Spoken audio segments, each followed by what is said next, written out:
ejemplos de miocardiopatía. ¿Sí? Recording is on. Recuerden que tenemos las dilatadas, las restrictivas, etc. ¿Sí? Y dimos algunos ejemplos. Ahora vamos a las infecciosas e inflamatorias del corazón. Estas son fáciles porque son las que obviamente infectan, ¿sí?, al corazón. Es la adherencia del microorganismo a una superficie del endotelio dañado. Los microorganismos causan endocarditis. Suelen penetrar en el torrente sanguíneo a partir de las superficies mucosas, o sea, ingresan por mucosas, superficies, heridas, y estos viajan y llegan hasta el corazón por la sangre, ¿sí? Excepto por las bacterias de mayor virulencia, que son capaces de adherirse directamente al endotelio intacto o al tejido subendotelial expuesto, ¿sí? Entonces, buena fiebre, cardíacas, aparición de soplos, pulmonares, edema a pulmón, distrés respiratorias, embolismo sistemático, o sea, manifestación frecuente de dolor, neurológicas, puede haber también un ACV, un absceso cerebral, aneurisma, encefalopatías, meningitis, porque obviamente estas bacterias desde el corazón van migrando por el torrente sanguíneo y llegan a la parte neuronal, ¿sí? Pulmonar también, sistémica también, ¿sí? Bueno, el tratamiento es fácil, el tratamiento son antibióticos. Para el dolor, en el caso de que hubiera dolor, analgésico y no mucho más. Eso es todo. O sea, generalmente no hay mucho más. Enfermedades del pericardio, tenemos pericarditis aguda, derrame pericárdico, taponamiento cardíaco y pericarditis constrictiva. Vamos a ver cada uno de estos porque es importante. Ustedes saben, no sé si estudiaron las membranas del corazón, los tejidos del corazón. El pericardio es la membrana que envuelve al corazón, ¿sí? No sé si lo recuerdan. Sí, profesor. Sí. Bueno. Entonces, proceso inflamatorio, entonces la pericarditis hay un proceso inflamatorio de esta membrana, ¿sí? Recuerden que entre esta membrana y el corazón, lo que tenemos es un líquido pericárdico para que cuando el corazón se deslice, pueda deslizarse sin ejercer tanta fricción y pueda hacerlo cómodamente sin dañar, ¿sí?, sus tejidos.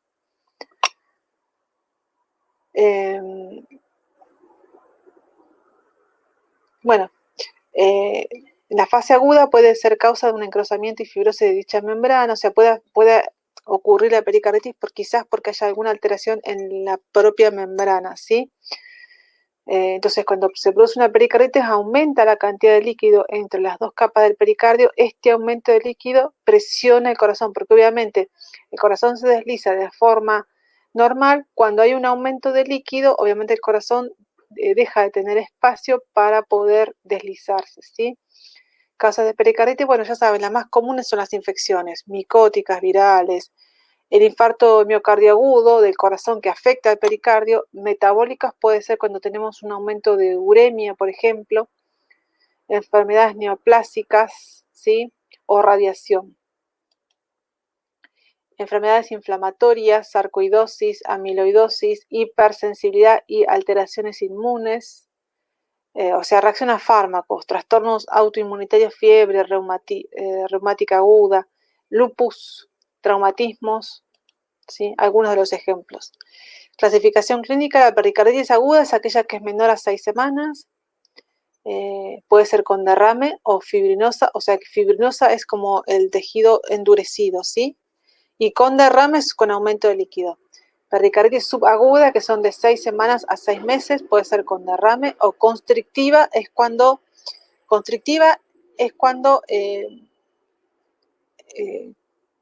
comprime, perdón, no me salió la palabra.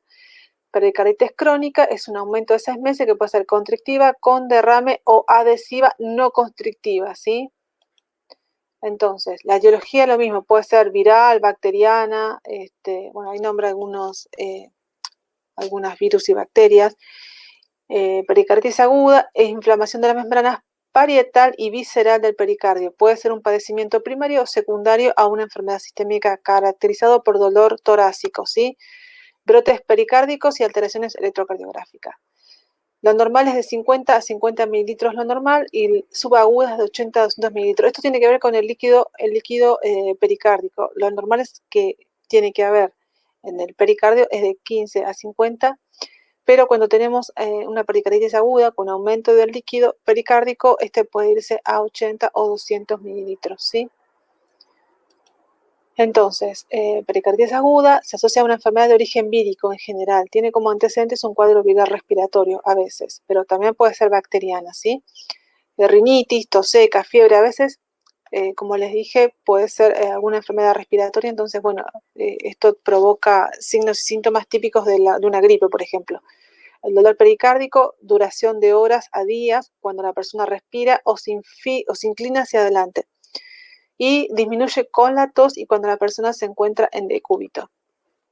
Detención del brote pericárdico con el diafragma, el estetoscopio firme en el pecho, ¿sí? En el borde externo izquierdo, en la parte inferior, durante la inspiración y expiración completa y paciente sentado e incluso hacia adelante. Lo que quiere decir es detención del frote pericárdico. Tiene que ver con cuando hacemos la auscultación. El frote es, como también lo conocen como frémito, que lo que se siente es un aumento de líquido y ustedes lo que van a sentir es como si fueran burbujitas con el estetoscopio. Ese es el frote, es como burbujitas que ustedes, a veces con el tacto, si es abundante, también se puede sentir con el tacto, pero con el estetoscopio se siente. O sea, se pone el estetoscopio en el pecho y se siente generalmente en el esternal izquierdo, o sea, del esternón hacia la izquierda, durante la inspiración y expiración y sentado y tirado hacia adelante. ¿Sí? Eso es estamos hablando de la valoración cefalocaudal. Pericarditis constrictiva se produce cuando la curación de una pericarditis aguda o de un derrame pericárdico crónico se sigue la obliteración de la cavidad pericárdica y la formación de tejido de granulación. O sea, es lo que yo les decía, comprime, ¿sí?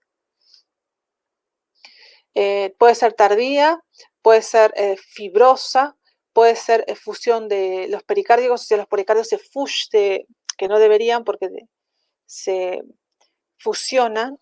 Puede ser por calcificación, recuerden que el calcio también pone duro, o sea, coloca duro los tejidos. Limitación al llenado ventricular que impide la relajación diastólica por la rigidez del pericardio, o sea, comprime, ¿sí? Entonces, la pericarditis crónica constrictiva puede aparecer después de una infección, traumatismo, cirugías cardíacas, histoplasmosis. Esto tiene que ver con enfermedades histoplasmosis parasitarias, neoplasias, pericardia aguda vírica, artritis reumatoidea, lupus, insuficiencia renal con la uremia alta. Entonces veamos un pericardio normal y una constrictiva, ¿sí? Este es el normal, ¿sí? Es esto y el tejido, y fíjense en la constrictiva no deja espacio al tejido, ¿sí? En la normal, el pericardio suele medir de 1 a 2 milímetros, mientras que en la constrictiva de 1 a 2 centímetros, ¿sí? Pericarditis constrictiva, entonces disnea, ortopnea, o sea que al pararse, tiene dificultad al pararse, debilidad, fatiga, palpitaciones, signo de insuficiencia cardíaca derecha. Ya lo vimos en insuficiencia cardíaca derecha. Recuerden que la insuficiencia cardíaca derecha lo que hace es un aumento de líquido que va hacia el sistema.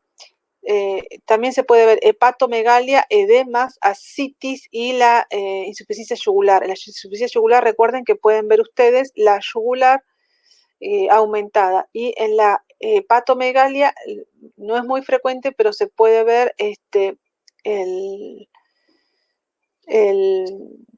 hígado inflamado, ¿sí? Esto es muy raro, pero puede ocurrir, ¿sí?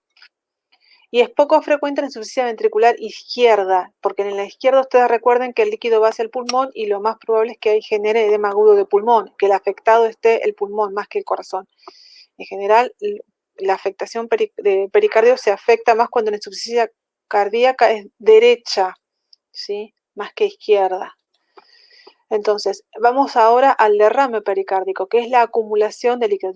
Recordemos que de normal es de 15 a 50, patológico es mayor de 50, la mayoría con pericarditis, o sea, hay una inflamación en los pericardios, Y se provoca taponamiento cuando ya hay un aumento, o sea, tenemos el pericardio y está lleno de líquido, puede ser sangre, pus, puede ser el líquido mismo pericárdico. Entonces esto hace que el corazón no pueda provocar el bombeo porque no puede, al deslizarse, se encuentra limitado. Presencia de líquido pericárdico, aumento de la presión intracardíaca, dificultad para el llenado del ventrículo derecho, obviamente, porque no puede deslizarse el corazón, caída de la presión arterial, caída de la presión capilar pulmonar, aumento de la presión venosa. Entonces, derrame pericárdico, aumento de la silueta cardíaca. Obviamente que si hacemos un estudio diagnóstico, ya sea un ecocardiograma o una tomografía o una radiografía, se ve el aumento de la silueta cardíaca, comprime las paredes de la aurícula, ventrículo y venas cavas, provocando un taponamiento. La base del pulmón izquierdo puede resultar comprimida por el líquido pericárdico, produciendo el signo de Warts, una zona de matidez por debajo de la escápula izquierda. Básicamente lo que ustedes ven es, recuerden que la parte de pulmonar suele ser, en este caso, recuerden que tiene que ser el murmullo vesicular a la auscultación del estetoscopio. Si empieza a haber si empieza a haber taponamiento por líquido, en este caso, se empieza a obtener un sonido matido. Y especialmente este sonido matidez se ve por debajo de la escápula izquierda, ¿sí? Entonces, o sea, pasa a ser de ese murmullo vesicular, recuerden que si está lleno de aire es timpánico. Si empieza a ser, está lleno de, en este caso líquido, pasa a ser matidez, ¿sí? Entonces el diagnóstico es, por excelencia, siempre, como les dije, es el ecocardiograma, es el diagnóstico más eficaz, o el radiografía de tórax, ¿sí? También.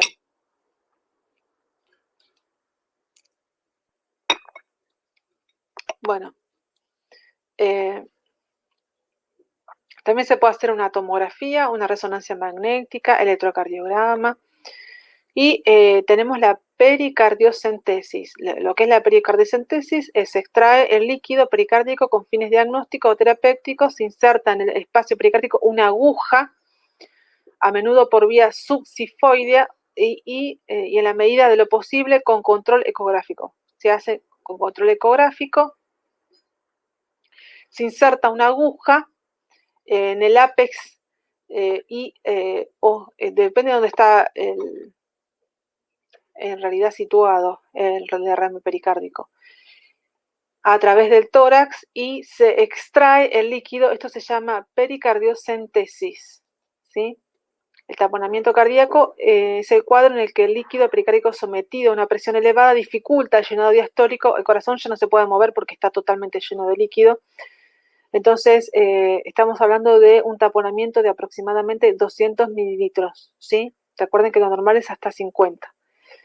El taponamiento cardíaco puede ser agudo o crónico. En el caso de agudo se produce por hemopericárdico, o sea, sangre, que puede, deberse, hay que ver una ruptura en un vaso, un aneurisma, hay que evaluar cuál es la causa.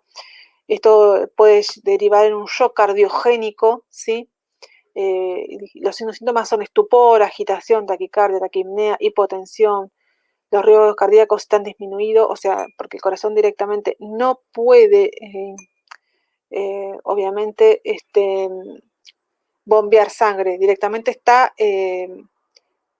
limitadísimo y no puede bombear sangre en sus movimientos, ¿sí? El taponamiento crónico puede almacenar hasta 2.000 mililitros de líquido en el pericardio, y disnea, dolor torácico opresivo, dolor agudo de peso, pérdida de peso, anorexia, debilidad marcada. Esto generalmente termina en un paro cardiorrespiratorio, ¿sí? Taponamiento cardíaco, lo mismo, ingurgitación yugular. El signo de Kussmaul. La Kussmaul, recuerden que es la respiración, ¿sí? La respiración rapidita. El pulso venoso exhibe prominente, una X prominente y ausencia del seno X. Bueno, el pulso venoso... la hepatomegalia, el edema periférico, los ruidos cardíacos están disminuidos. El pulso venoso, eso tiene que ver con, recuerden que yo les dije que en el caso de la ingurgitación yugular se puede la vena medir con una regla. Y en el caso del pulso, ustedes recuerdan que lo medían En este caso, el pulso venoso no es el pulso que ustedes miden, que ustedes el pulso arterial común lo miden según el FRITA, ¿lo recuerdan?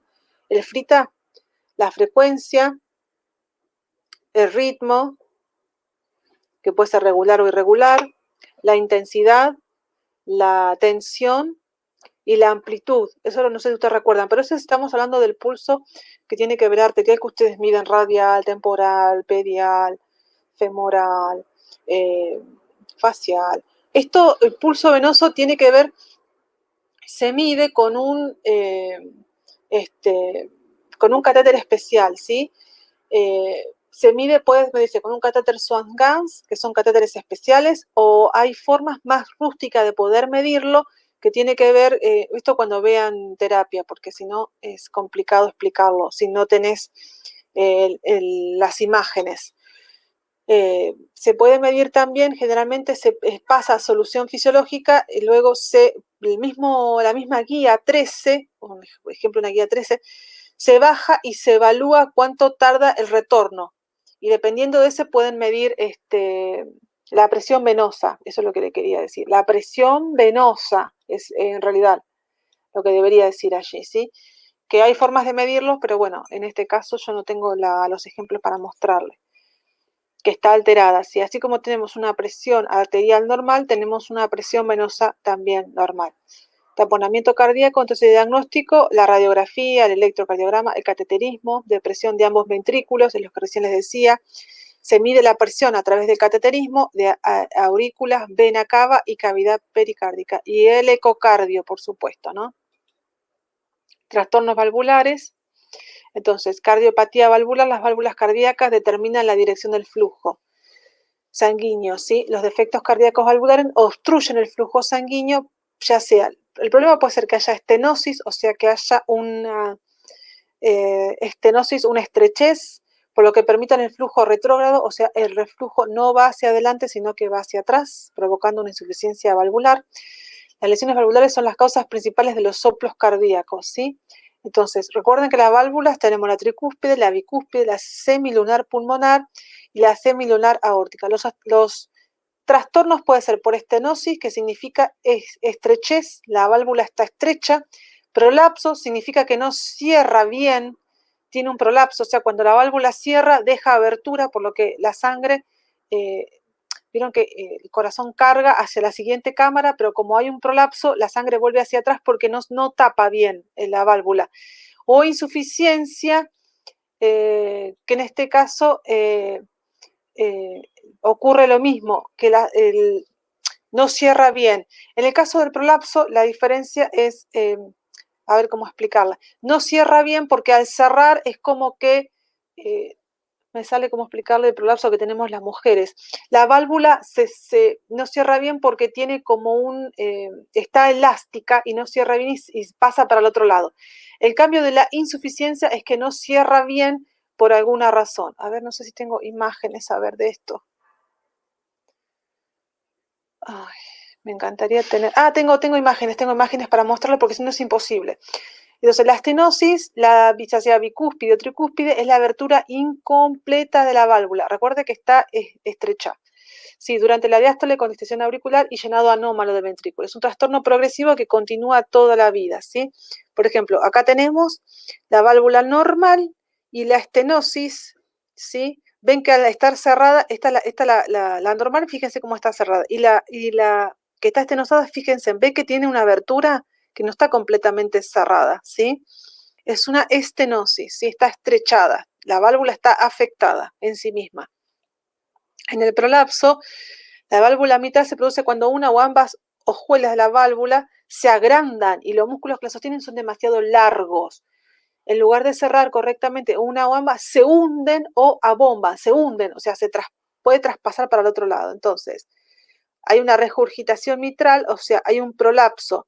Las cuerdas tendinosas también tienen mucho que ver en esto, o sea, fíjense, se traspasa para el otro lado. En vez de quedarse cerraditas acá, se traspasa hacia el otro lado, entonces esto hace que haga una regurgitación. En este caso estamos hablando de si fuera una mitral, ¿no? Pero Pero básicamente hay un cierre mal de la válvula porque está agrandado, ¿sí? Y en esto es el prolapso. Y en la insuficiencia, la regurgitación también se denomina insuficiencia o incompetencia. La válvula, ya sea tricúspide o bicúspide, permite que se produzca un reflujo de sangre hacia la cavidad superior. En el caso de las aurículas, se puede desarrollar lentamente, puede ser crónica, y esto tiene que ver con que no cierra bien, ¿sí? Las válvulas no cierran bien. O sea, no es que se traspasan para el otro lado como en el prolapso, porque están agrandadas, sino que no cierran bien, ¿sí? Entonces, obviamente que la solución es prótesis, es quirúrgica, no hay otra solución. Y terminamos, no lo puedo creer, me apuré porque pensé que no llegábamos. Bueno, no sé si quedó claro porque fui tan rápida para poder llegar a todo, pero si no, me preguntan y se los explico. A ver. Esperen que no sé dónde estoy. Aquí estoy. Bueno, necesito ahora que me digan las dudas que tienen, porque por lo que veo no repasaron anatomía y fisiología, entonces está como complicado poder entenderlo y más seguirme el ritmo. Pero díganme que yo les digo, les los explico mejor. Profe, Sí. en el prolapso, en donde se ve la imagen que las aurículas están, el tamaño que tienen están exageradas, al momento de ocultar, de escucharlo, ¿es parecido al del soplo o directamente al ocultarlo no se escucha nada? Solo se puede ver mediante algún estudio médico, una placa, algo así. No. Generalmente se realizan estudios médicos, pero lo más probable es que vos puedas tener soplos y puedas tener frémito, porque lo que ocurre con todas estas alteraciones es que hay un shoot hacia atrás, o sea, la circulación vuelve hacia atrás. Entonces, lo más probable es que si ya se pueda hacer izquierda o derecha, el problema valvular, o puede ser tanto aórtica como pulmonar. Entonces, tenemos afectada la parte izquierda, la parte derecha, pero recordad que si vuelve para atrás de la parte izquierda, tenemos una alteración pulmonar. Y si la alteración, esto es como una insuficiencia cardíaca, si la alteración es de la válvula derecha o pulmonar, vuelve hacia la parte sistémica. Entonces vos vas a sentir tanto el soplo como vas a poder, en el caso de que sea también aumento de líquido, puedes sentir frémito, si hay cúmulo de líquidos también, ¿sí? Sí, sí. Se puede sentir, es raro. Generalmente se siente más cuando tenés, por ejemplo, un problema pericárdico, más que porque ahí tenés en situ, en el lugar, el aumento de líquido. Pero puede ocurrir que lo sientas. Generalmente lo que sentís es el soplo. Y por supuesto que tenés que hacer los estudios complementarios y para que quede claro, en el caso de la estenosis, las arterias no cierran bien porque están estrechas. En el caso del prolapso, las válvulas, gracias, las válvulas no cierran, sino que se traspasan para el otro lado, ¿sí? O sea, acá arriba tenemos las aurículas, acá arriba tenemos los ventrículos, ¿sí? Entonces, lo que debería ocurrir es que cierre bien, pero no cierra bien, sino como están prolapsadas, traspasan. Entonces, como traspasan, sigue cayendo sangre, entonces no puede provocar el llenado de las aurículas porque va vertiendo sangre, entonces no cierra bien. En el caso del prolapso. Y en el caso de la insuficiencia, por alguna razón, a veces la causa son las cuerdas tendinosas, no cierra bien, queda abierto, o sea, no cierra bien, no es que se traspasa para el otro lado, sino que no cierra bien. Entonces sigue cayendo sangre. A veces ocurre, yo digo para el lado de la ventrícula, pero también puede ser, en este caso, semilunar, aórtica o pulmonar, en este caso va hacia los ventrículos, ¿sí? Sí. Sí. A veces puede ocurrir, por supuesto, en el caso de que sea estrechez, como están estrechas, no pasa toda la sangre que tiene que pasar y empieza el shoot a ir hacia atrás. No sé si queda claro. Sí, gracias, profesor. Bien. Después las miocardiopatías, esto ya lo vimos, recuerden que las más comunes son las dilatadas, que son cuando el corazón está agrandado, las razones pueden ser, como ya les dije, desde Chagas hasta una hipertensión. Las restrictivas, cuando el corazón tiene depósitos de hierro, por ejemplo, calcio, ¿sí? Todo esto lo que hace es modifica la capacidad del corazón de bombear. El corazón pierde la capacidad de bombear. Todas estas, ya sea miocardiopatías o problemas valvulares, llevan a una insuficiencia cardíaca congestiva. Recuerden que la insuficiencia cardíaca congestiva puede ser derecha o izquierda. Y lo que es, por ejemplo, cardiopatías isquémicas, tiene que ver con alteración en las arterias coronarias por taponamiento u obstrucción por placas de ateroma, ¿sí? La cardiopatía coronaria tiene que ver con alteraciones de las, o sea, las arterias coronarias del corazón, o sea, la parte que irriga el corazón. Y esto puede llevar, todas estas pueden llevar a un infarto agudo de miocardio, ¿sí? Que el infarto agudo de miocardio, bueno, puede deberse ya sea en el caso de una enfermedad isquémica, cardiopatía isquémica, tiene que ver con una muerte de tejidos por falta de oxígeno y por falta de nutrientes, ¿sí? Entonces te lleva a un infarto agudo de miocardio, ¿sí? Después, las alteraciones en el pericardio que se pueden deber debido a pericarditis por infección, se puede ver a derrame pericárdico por acumulación de líquidos más allá de los 50 mililitros. O sea, en realidad tiene que ser, puede ser agudo o crónico, agudo o grave, porque el grave ya es cuando tenemos 2000 mililitros que ya el corazón directamente no puede bombear directamente porque está totalmente en una posición restrictiva, está contraído, o aguda cuando tenemos ya, digamos, empezando desde arriba de 50 mililitros, 200 mililitros, que es en el caso de que sea leve, ¿sí?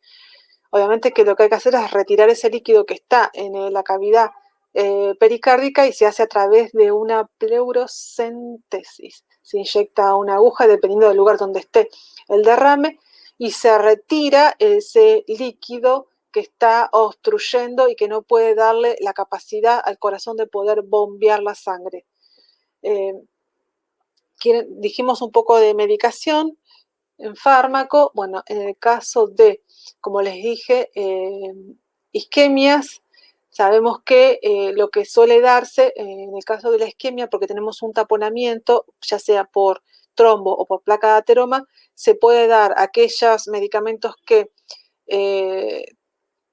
traten de diluir lo que es las grasas lípidos, ya sea como atorvastatinas, simvastatinas, todas las estatinas, que son de la familia de las estatinas. En el caso de que sea una trombo, tiene que ser anticoagulante. Y para el corazón, por supuesto que esto da dolor, angina de pecho, dolor de pecho, analgésicos. Y para el corazón, para mejorar la oxigenación en el corazón, suele darse nitroglicerina o que puede ser endovenosa, o nitritos, que es la famosa pastillita que le ponen debajo de la lengua, ¿sí? O en el caso de que sea endovenoso, nitroglicerina. Así que eso se da según por kilo de paciente, según el kilo que tenga el paciente, se dan las dosis, que generalmente las nitroglicerinas se diluyen dos ampollas en 500 y suele pasarse a 5 mililitros hora, 8 mililitros hora, 10 mililitros hora, dependiendo del peso del paciente.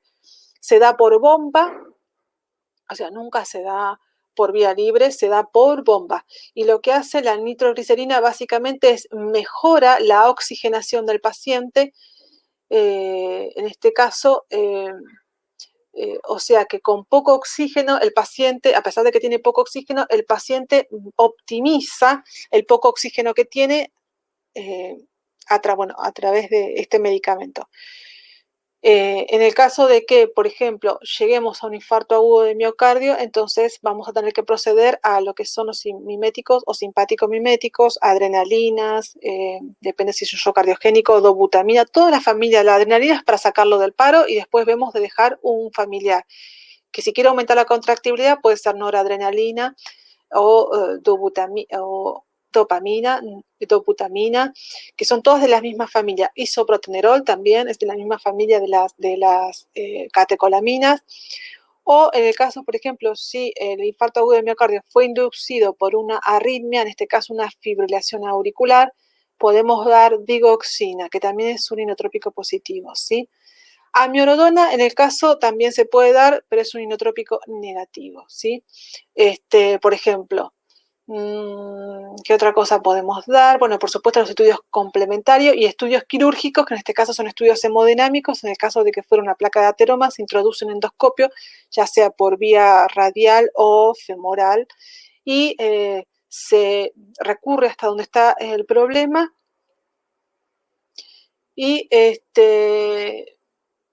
se rompe la placa de ateroma o el trombo y se deja un stent, que puede ser uno, puede ser 5, pueden ser varios.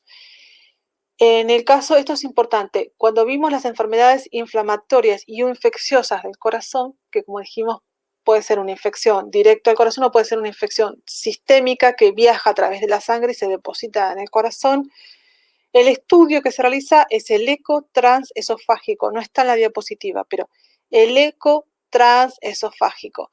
Esto se realiza en terapia, se puede realizar en terapia o se puede realizar en quirófano también.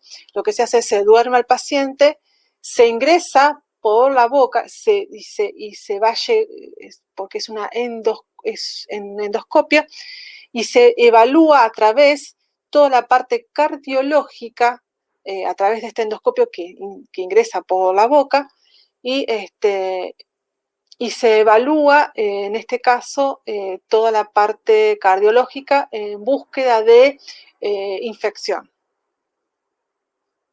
No sé si soy clara. Sí, se entendió. Sí, No, profesor. ¿cómo que entra por el esófago y, o sea, para examinarle la parte del corazón, para No. encontrarle? ¿Cómo? No se olviden que ustedes piensan, cuando piensan que entran por la boca, que va hacia el estómago, pero recuerden que también puede entrar por la tráquea. No se olviden que, por ejemplo, si ustedes quieren realizar una fibroscopía, que es un estudio para evaluar la parte respiratoria, ustedes ingresan por la tráquea, o sea, por la boca, van por la tráquea, y de allí pueden, por ejemplo, desde hacer un lavado respiratorio que se llama BAL hasta obtener muestra. Y lo mismo, por esa parte pueden ingresar a lo que es toda la parte cardíaca. No se olviden que está conectado por las arterias y las venas pulmonares al corazón. No lo olviden. Sí. No lo olviden que no solamente cuando ingresamos por la boca tenemos esófago, sino que tenemos tráquea también. No se olviden. ¿Sí? Entonces, a través de la tráquea se evalúa toda la parte respiratoria y de allí se ingresa a las venas y arterias pulmonares. Es un endoscopio que va ingresando, ¿sí? ¿Lo recuerdan? Bien. Sí, ahora sí ya veo. Claro. Pero ahora ya veo por dónde va el estudio, a qué lado. Claro. En este caso sería, yo digo por la boca, pero para que ustedes tengan una idea. Se llama eco transesofágico, pero ingresa por la parte respiratoria en realidad, ¿sí? Bien, gracias. La parte esofágica en realidad va a la parte, igual muy bien, gracias, porque por las dudas, si alguien tenía esta confusión, está bueno aclararla. Y si no, recuerden que si en el caso de que tengan un problema, en este caso de las coronarias, se ingresa por la femoral. Recuerden que la femoral está en la zona inguinal, derecha o izquierda, o por la radial, y se va hacia las arterias del corazón. O sea, fíjense en el recorrido que hace el endoscopio hacia las arterias del corazón, y allí, mediante un sistema, va al endoscopio y en la punta tiene un paraguas, que se abre ese paraguas, rompe, en este caso si es una placa de ateroma, que puede ser grasa, lípidos, triglicéridos, etcétera, colesterol, lo rompe y deja un stent colocado, ¿sí? O puede ser un trombo también. Pero no se puede romper la arteria también cuando ¿Cómo? se abre esto. ¿Hay riesgos de que se rompa la arteria también? Hay riesgo, sí, hay riesgo. Por eso generalmente estos tipos de estudios son monitoreados, o sea, hay todo esto, por eso es un endoscopio, donde uno va viendo y va midiendo el diámetro, porque podés tener que, la coronaria más allá de que esté taponada, puede estar estenosada, puede estar estrechada. Entonces, generalmente todo este endoscopio, por eso es endoscopio, vos vas viendo a través de un monitor y vas viendo, y por eso no es a ciega, porque si fuera a ciega, yo tengo mayor riesgo de poder lesionar. Pero al ir viéndolo a través de un monitor, entonces tengo un mayor control del estudio y del tratamiento, ¿sí? Tengo un mayor control porque no estoy tratando realizando el tratamiento a ciegas. Lo estoy haciendo monitoreado a través de una cámara, ¿sí?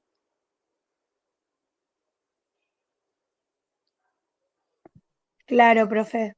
Como va monitoreado podemos ir mirándolo. Está bueno. Claro, exacto.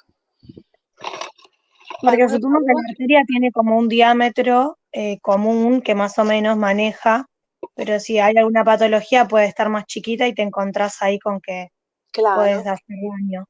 Tal vez la obstrucción generalmente, como les dije, es una placa de ateroma o una trombo, pero puede ocurrir que esté estrechada. Habría que ver cuál es el problema. En ese caso lo que hay que hacer es retirarla y hacer un bypass. Un bypass, Claro, ya no se procede a eso. claro.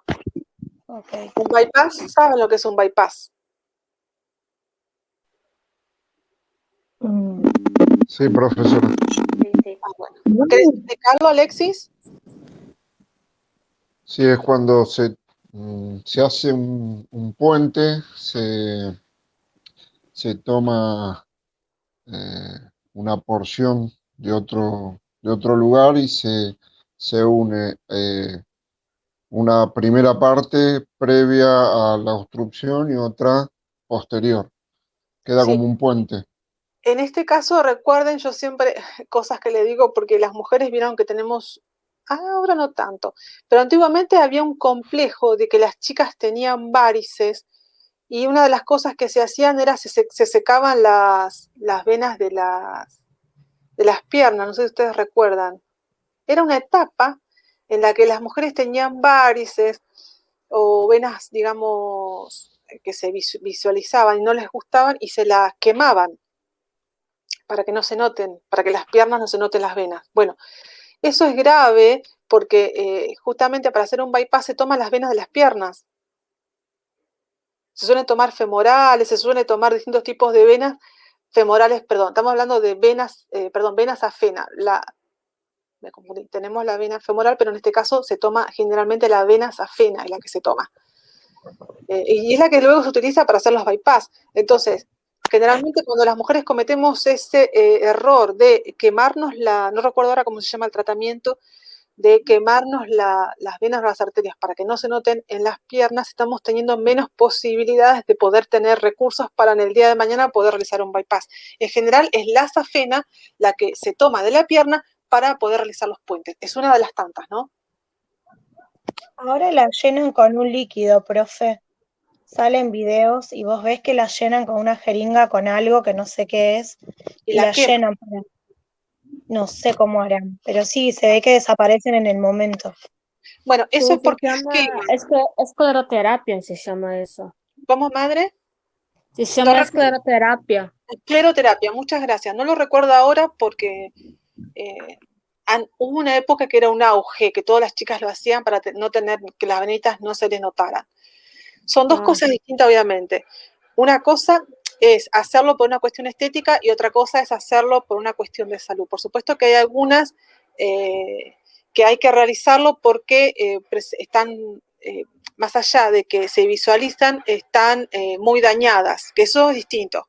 Pero por una cuestión estética, hacerlo por hacer no es conveniente porque hay que cuidar siempre la venita de los pies, porque recuerden que es un recurso que nosotros tenemos en el día de mañana para poder ayudar a nuestro corazón en el caso de que necesite un bypass. Si no, no tenemos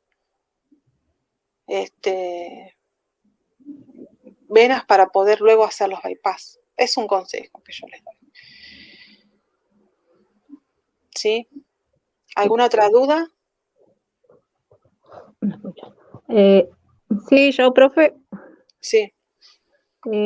con respecto al principio de las diapositivas, usted había comentado que en una patología en sí, que ahora no me acuerdo el nombre, perdón, se confunde mucho lo que es con un síntoma, un signo y un síntoma del corazón con un dolor abdominal.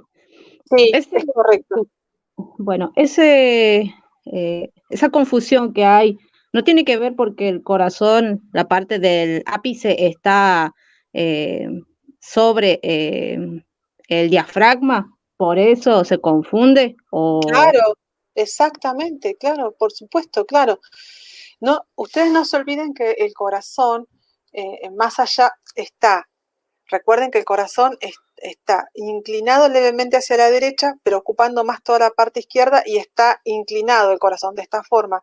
Entonces se apoya en el lado izquierdo. Cuando a veces es una angina de pecho o un dolor de pecho, generalmente el paciente suele hacer esto.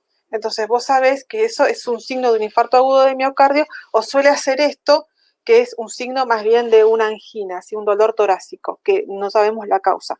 Pero a veces suele ocurrir que como está cerca del diafragma, está conectado, y recuerden que a veces la causa, especialmente en infarto agudo de miocardio, a veces la causa puede ser, el infarto te da porque hay una causa anterior, lo mismo que en insuficiencia cardíaca congestiva, da porque hay una causa anterior, si no, no te dan.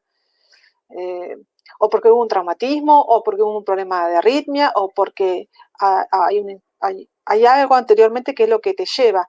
Entonces, eso te puede confundir porque empieza como un dolor en lo que es la boca del estómago, que está conectado conjuntamente, si la causa es respiratoria, con más razón todavía, empieza en la boca del estómago y uno piensa, porque el corazón, recuerden que está levemente inclinado, está el diafragma, y el diafragma, que es el que separa la parte, en este caso sería gástrica superior y gástrica inferior, la que separa, y allí está conectado con todo lo que es la parte respiratoria, porque a su vez está conectado a los pulmones y a su vez tiene inclinado el corazón.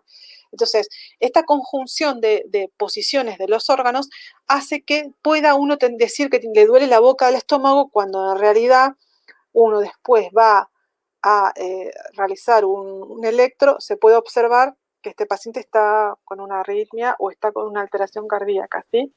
Profe, Sí. soy ruso, le hago una consulta porque hace unos 15 días mi papá estuvo con presión muy alta, que gracias a Dios no les pasó nada, llegó a 24, y él lo único que refería, bueno, él es hipertenso hace muchos años y está medicado, pero bueno, le habían sacado, le habían hecho un análisis de los riñones y le habían sacado una medicación que lo ayudaba a orinar más, un diurético le habían sacado.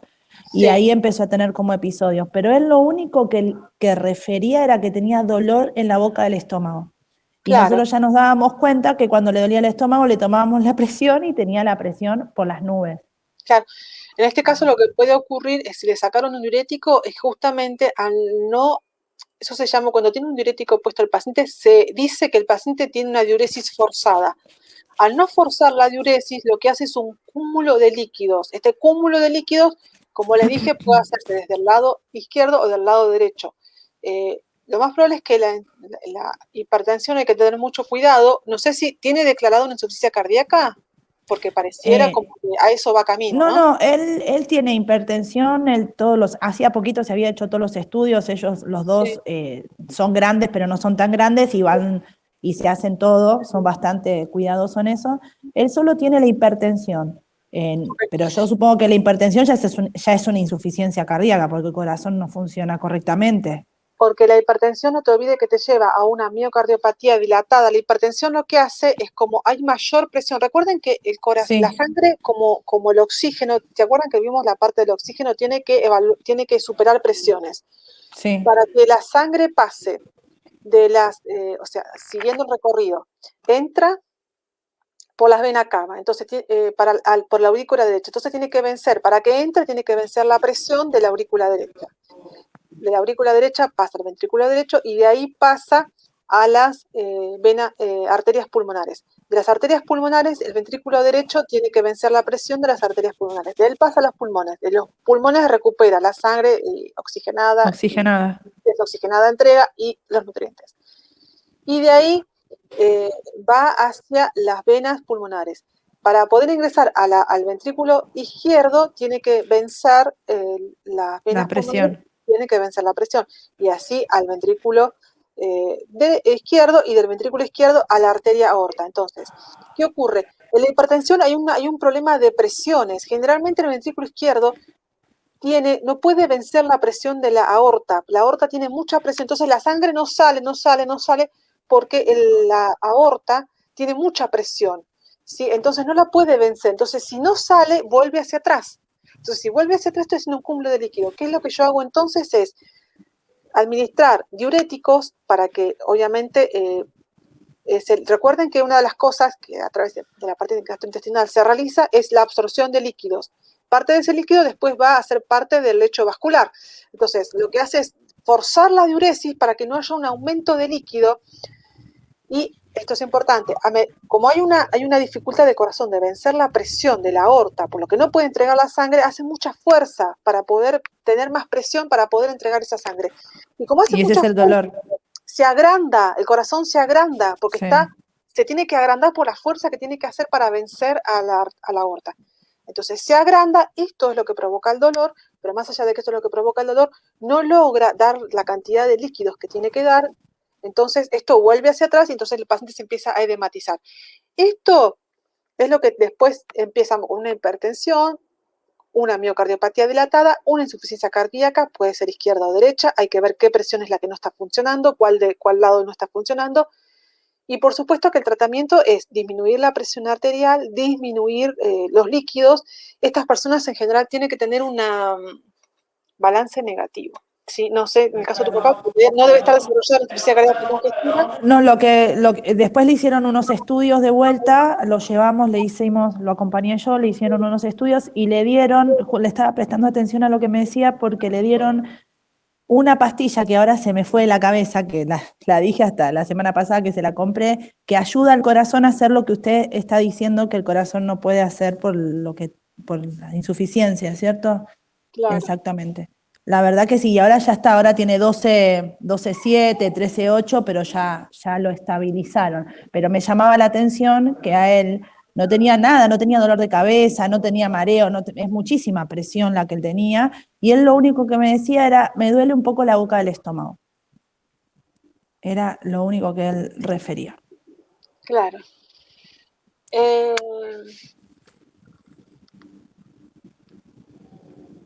Tenemos examen, entonces, el lunes que viene dijimos que no, y tenemos examen el 28 y entrega de PAE, ¿sí? Eso le iba a preguntar, porque yo le pregunté sobre las preguntas, porque en el primer examen que nos dio de adultos y ancianos nos había dado 25 preguntas de las cuales nos iba a tomar. Sí. Vamos a tener esa posibilidad esta vez. Le voy a tomar sistemas respiratorios, que las preguntas ya las tienen, que son, Sí. a ver. Sí, son como 18 preguntas. El sistema respiratorio es el cuestionario más largo. Sí. Hasta ahora. Y sistema cardiológico. A ver cuántas preguntas son.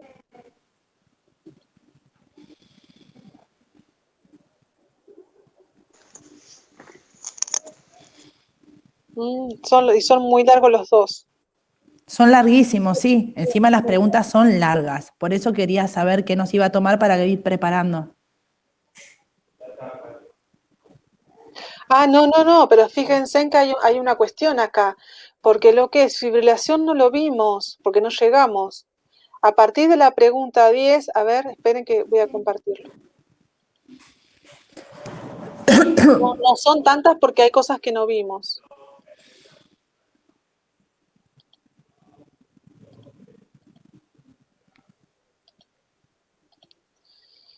Avísenme si se ve. Sí, se ve perfecto. Bueno, entonces vimos infarto agudo de miocardio, pericarditis aguda, derrame pericárdico, taco cubo, insuficiencia cardíaca congestiva. IBI es insuficiencia ventricular izquierda, IBD es insuficiencia ventricular derecha. Hipertensión arterial, hipotensión, cardiopatía isquémica, angina de pecho, angiografía y angioplastía, que es lo que estuve nombrando todo el tiempo, que es esto del endoscopio, miocardiopatía, síndrome de Brugada, trastornos valvulares. Y hasta acá llegamos, porque todo lo que es esto no lo vimos. Sí vimos Hasta la pregunta 9, entonces. No, y acá vimos taponamiento pericárdico, pericarditis constrictiva y infecciosa.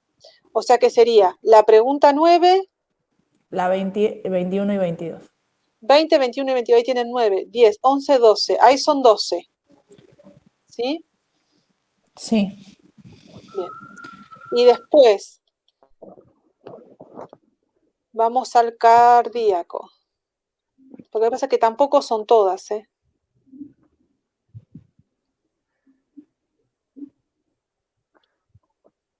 Ay, no. Respiratorio es el que quería. Respiratoria. Sí, acá está. Sí, el cardíaco ya lo dio. Sí, neumonía ya lo vimos. Mire, oxigenoterapia no lo vieron conmigo. Lo vieron No, lo van a ver con la profe Ania esto. Sí. Así que esta pregunta no. Es neumonía, derrame Ay, pleural. yo ya la respondí a esa pregunta. Estuve viendo unos videos igual. No importa, porque esto lo van a ver con Ania y en el final, por supuesto, que va a ir, porque esto lo tiene que sacar ella. Neumonía, derrame pleural y neumotórax, barotrauma y avenamiento pleural. Esto sí. EPOC, por supuesto que lo vieron, insuficiencia respiratoria lo vieron, asma lo vieron, radiografía de tórax, tomografía computada, proceso de toracocentesis, broncografía, trauma de tórax, epilepsia, angiografía pulmonar, esputo, mantú, drenaje torácico, hipercapnia, hipocapnia, maniobra de Heimlich, bronquitis, sí, hay que retirar solamente, Oxigenoterapia. que eso lo van a ver con Ani y lo va, en el final por supuesto que es una pregunta que va a ir, sí, va a ir, pero lo va a incluir. O sea que de acá tienen 16 preguntas. Y de acá dijimos cuántas teníamos. 16, 26, 12. 26, 27, 28 preguntas tienen.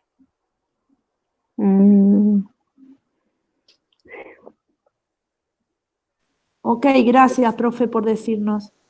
Muchas gracias, profesora. Sí. Que de esas 28 preguntas yo veo exactamente si le tomo 12, si le tomo 18, si le tomo 20, pero van a ser de esas 28 preguntas. De ahí no me voy a salir, ¿sí? Lo que sí, si quieren pueden sacar, hacemos 27 preguntas, saquen síndrome de Brugada, porque no lo voy a tomar, porque síndrome de Brugada yo se los puse como ejemplo de enfermedades restrictivas, pero el síndrome de Brugada es genético, solamente los hombres, o sea, no hay mucho que estudiar ahí. Sáquenlo, pero síndrome de Brugada, y quedamos con 27 preguntas entonces, ¿sí? Profe, Sí. para el PAE, las preguntas, ¿cómo serían? No, el PAE lo tienen que entregar. Claro, pero la historia clínica. No, yo ya les dije, tienen que agarrar el caso que ustedes quieren, si tienen un caso, o el caso que vieron el año pasado en primer año, y tienen que ustedes ya lo hicieron por Nanda, ahora lo tienen que hacer. Pero lo hicimos con Virginia Henderson y ahora lo tenemos que hacer con Nanda. Sí. Recuerden ponerle carátula, porque me vuelvo loca, no le ponen carátulas, entonces yo no sé quién hizo qué cosa, porque me pasó que se me perdió una alumna y era en CIMAT y era porque no le ponen carátula. Pónganle en carátula, por favor, porque si no yo después no... Okay. Por ahí me mandan un mensajito, pero se me puede pasar, ¿sí? Pónganle la carátula, que recuerden que es obligatorio que los trabajos tengan carátula. Entonces pongan la carátula. Yo sé que ya del año pasado ustedes ya tienen desarrollado todo, la patología, esto y lo otro, porque ya lo desarrollaron el año pasado. Así que, por eso les dije, pongan la carátula, realicen la presentación del paciente y luego de que realicen la presentación del paciente, directamente vayan y hagan el NANDA, porque ya el año pasado lo presentaron. Claro, porque ya tenemos los datos relevantes.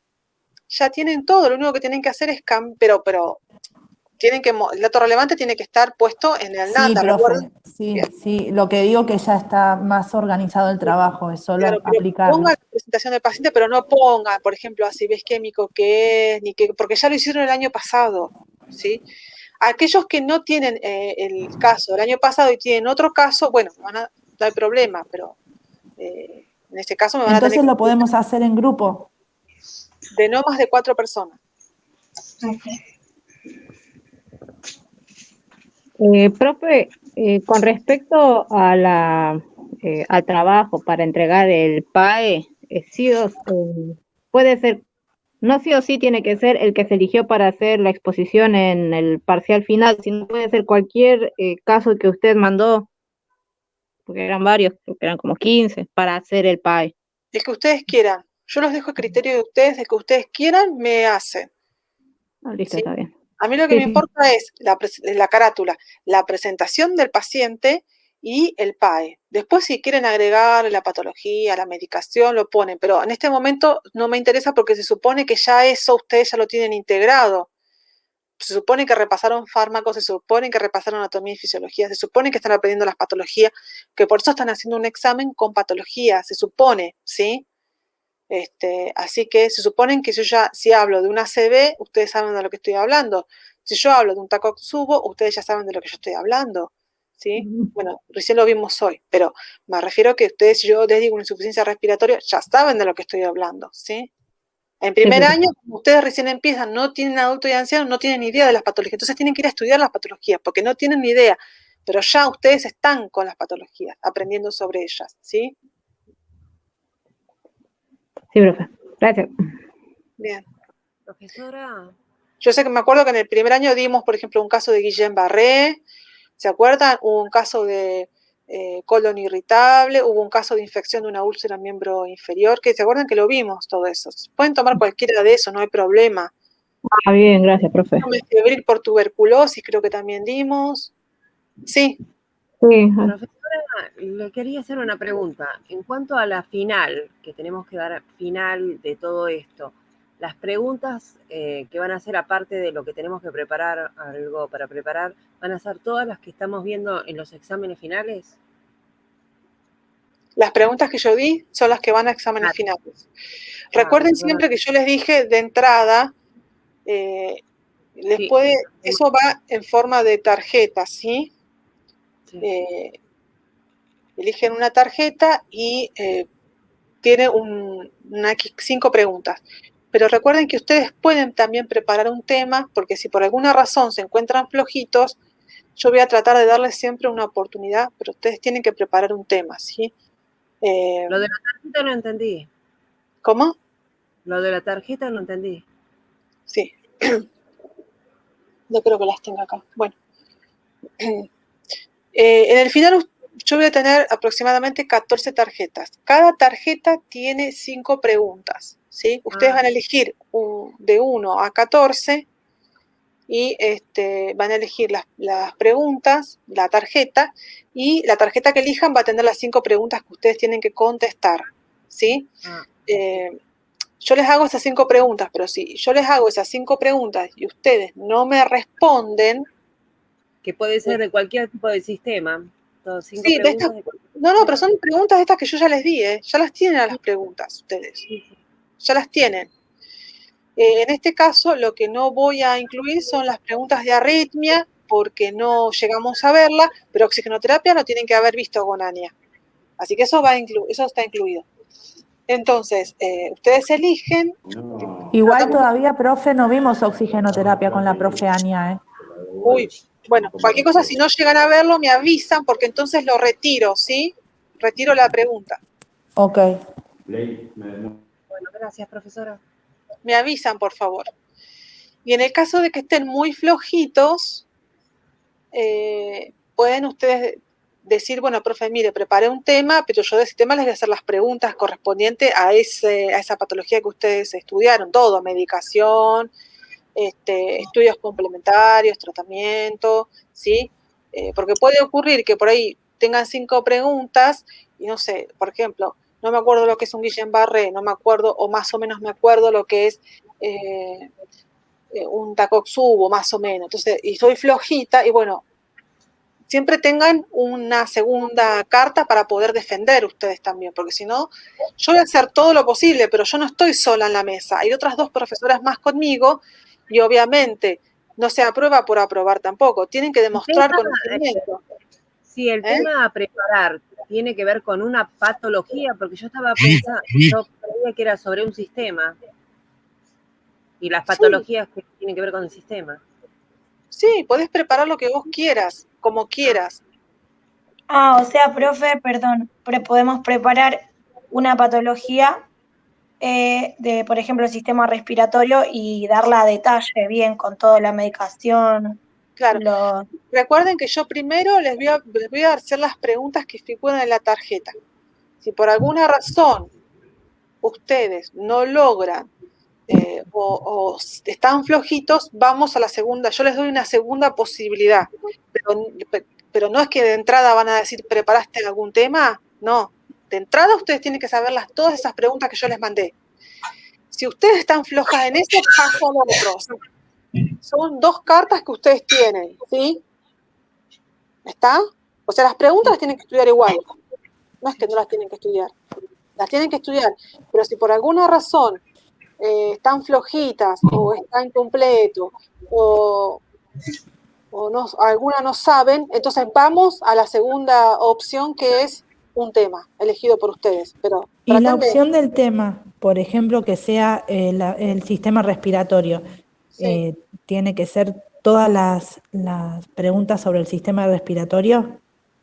No. Una patología. Ok. Una patología que voy a preguntar yo. ¿Está?